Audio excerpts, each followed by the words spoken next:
and all of that. But the day marks the founding of the Organization of African Unity, OAU, as it used to be called, on this day, on May 25, 1963, in Addis Ababa, Ethiopia. It was a bold declaration that Africans can and would unite, resist colonial manipulation, and chart their own identity. Now, that organization, now known as the African Union, was formed on the back of pain and promise. Pain from centuries of slavery and colonization, and the promise of a liberated, self-sufficient Africa. But you know, as always, the big question beckons: are we liberated?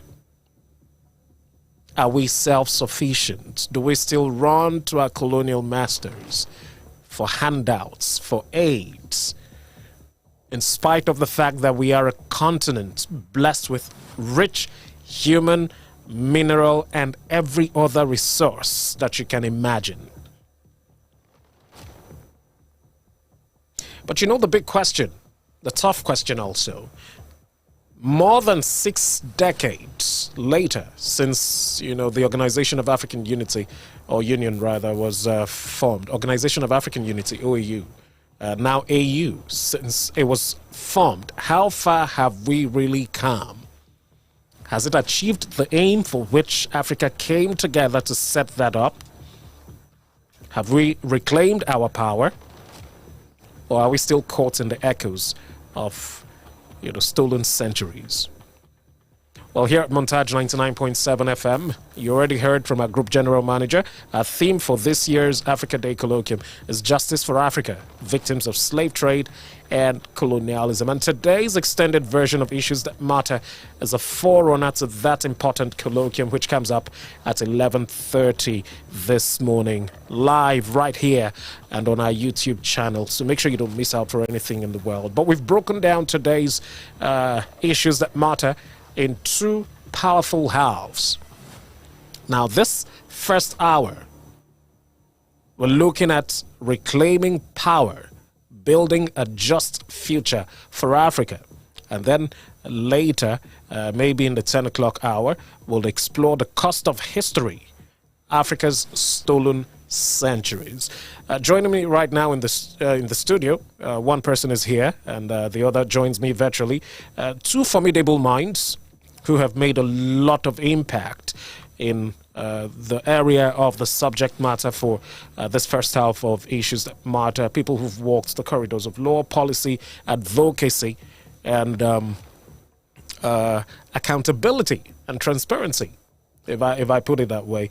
First, they say ladies first, so let's be gentlemanly. First, I've got Faith Wadishi. She's Executive Director at the Center for Transparency and Accountability. She's done a lot of work herself across different areas, including the extractive industry, the electoral process, NGO governance.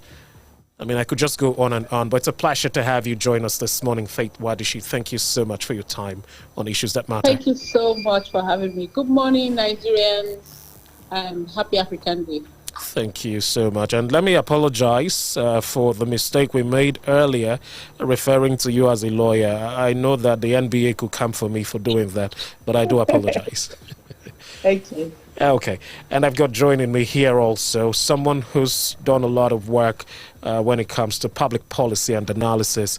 He's a legal practitioner, one of the brightest minds in our country and across the continent. I'm talking John Onyoku, Esquire. It's a delight to have you join me this morning on Issues That Matter also. Thank you for making time from your busy schedule to be here for us today. Thank you very much. It's my pleasure. All right. Good morning, Nigeria. Good morning, Africa. Good morning. Let's get straight into it without wasting so much time. Let's start from the root, and I'm going to start with you, Mr. Onyoku.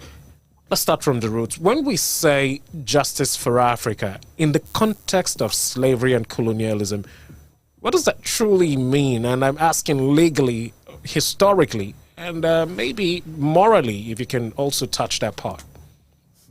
It's a complex conversation, but the thing is that slavery and the way the world system is structured has dealt Africa the shorter part of the stick.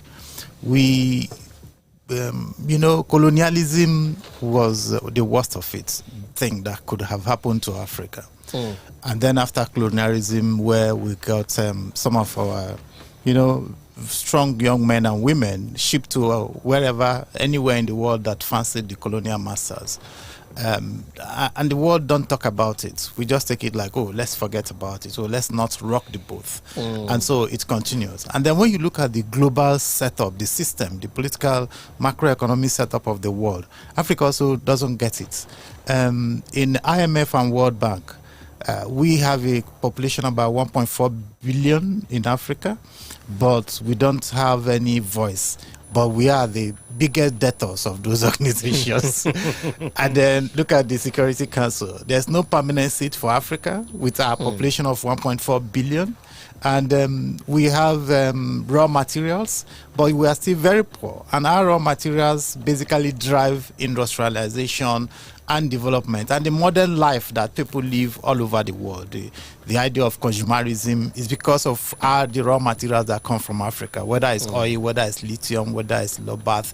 I mean, thousands and thousands of it. We are so self-sufficient, but yes, we are so poor. Why? Because we do not produce we don't add value in most cases to those raw materials. So we send off raw materials, like throw them away, and it comes back packaged with some, and then we buy at the price fixed by whoever has added value. So one, there is the part about what the world has done to Africa, and then there also the part about what we have done to ourselves. Because I was going to ask you, would we blame the West for it's both way. It's both way. It's about what they have done. The global structure has done. Let's not just say the West also. The global structure. What we've allowed for them to do to us. Yes, and then what we ourselves have also done to ourselves by the kind of government internal arrangement that we have. EU, yes, they are celebrating after, but many people argue about its effectiveness, about really whether it's really worth being there. Same thing with ECOWAS, same thing with SADC and the rest. So there is a whole lot of structural issues embedded in this thing. It's not a one-way thing, but I think Africa is in a very bad situation. We need to renegotiate, and that's why when you see some of the things happening in some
out that must get aid, and when those aids come, there's even no accountability for how we use those resources.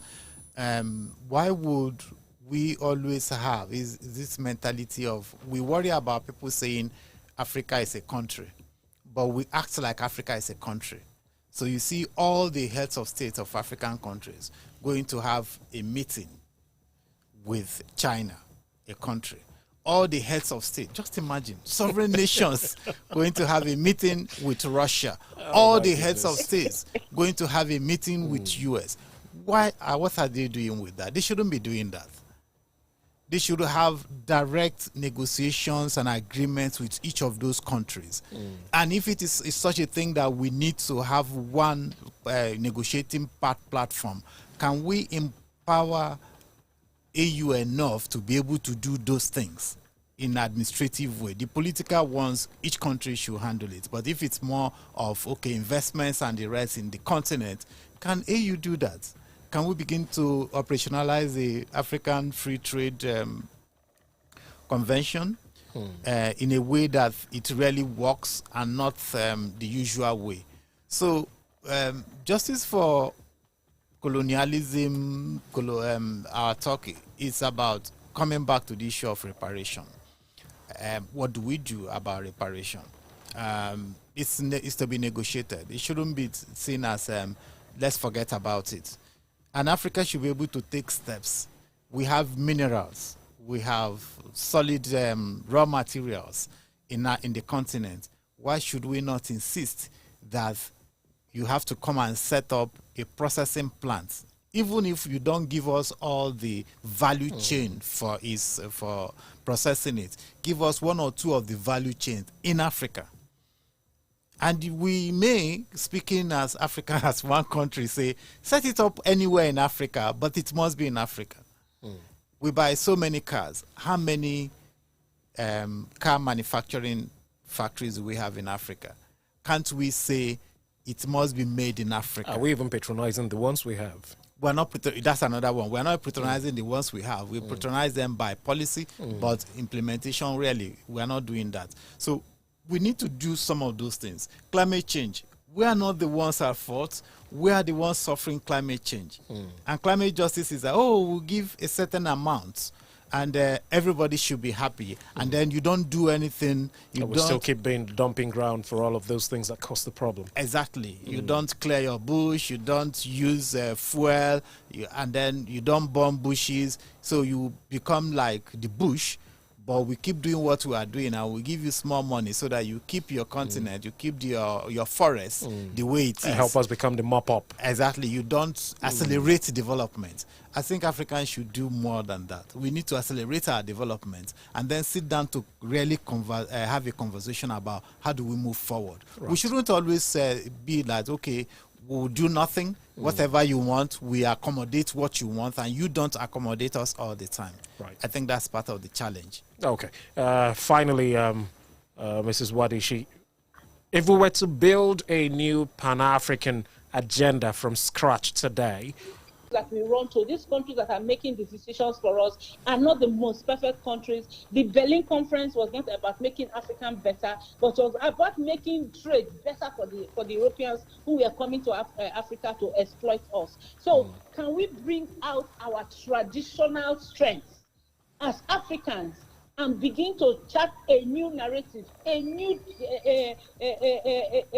structure, a new language, a new people, a new strength, so that we can recover our Africa and be able to sell, ourselves out to the people using the central value of Ubuntu going forward. Together, we all are able to do that. All voices must come together. There's no African that is more African than the other. It is when we come out as Africans and we put our voices together without selling out ourselves, ancestors did in the past, that we can now move forward. And the young ones will be carried along in this same spirit. Right. Well, I've got to thank my guests very specially. We've only scratched the surface, ladies and gentlemen. The chains, like they say, may have been broken, but the shackles remain in our systems, our culture, and even our minds most times. But the future is not in the hands of fate. It's in the hands of those willing to challenge the past. And Africa must rise up to that challenge, face the issues, take accountability for where we've gone wrong, for the things, policies, the things that we've succumbed to as a continent, the failure in leadership and followership also. We've got to take accountability, own up to our mistakes, and then chart a new course forward. Very special thanks to Mrs. Faith Wadishi. It's a delight speaking with you. Thank you so much for being on the show today. Thank you for having me.